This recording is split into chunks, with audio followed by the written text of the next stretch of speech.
Moments, the Friday of the 24th week of Ordinary Time, invites us to reflect on the theme, God intends salvation for everyone.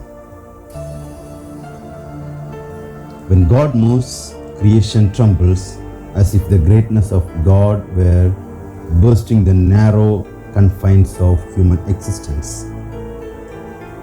Commonplace expectations tumble down, and things unexpected and unimagined are experienced.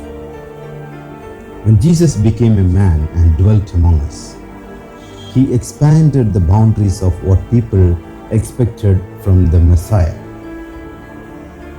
He went about preaching and bringing the good news of the kingdom of God.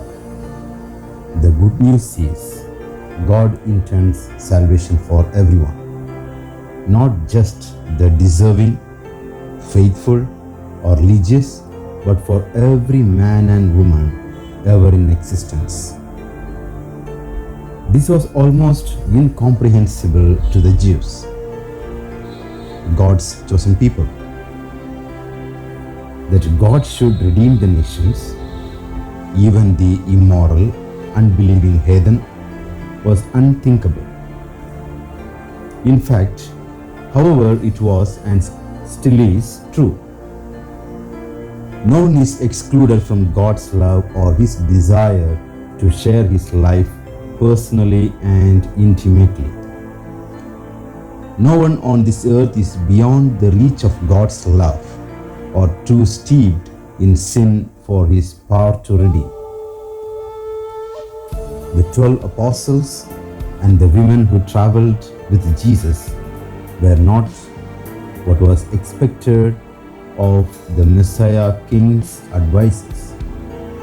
Fishermen, tax collectors, women who were socially marginal and unschooled in their religion were a startling departure from Jewish convention and testimony to the unimaginable wisdom and ways of God.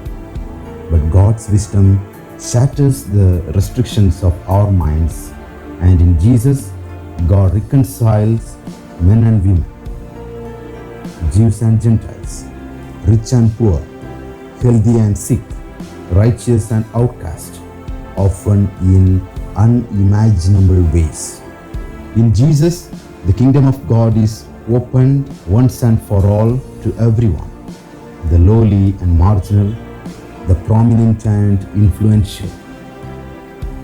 There is a joy that comes with the broadening of our human boundaries, delight and exultation in the love of God as it shines through the darkness of our limited expectations. The Holy Spirit who dwells in us will teach us the truth of Jesus. This truth, the realities and thoughts of Almighty God, is not something we can conjure up or know on our own. It is completely other than our thoughts. We need the Holy Spirit to guide us in all truth.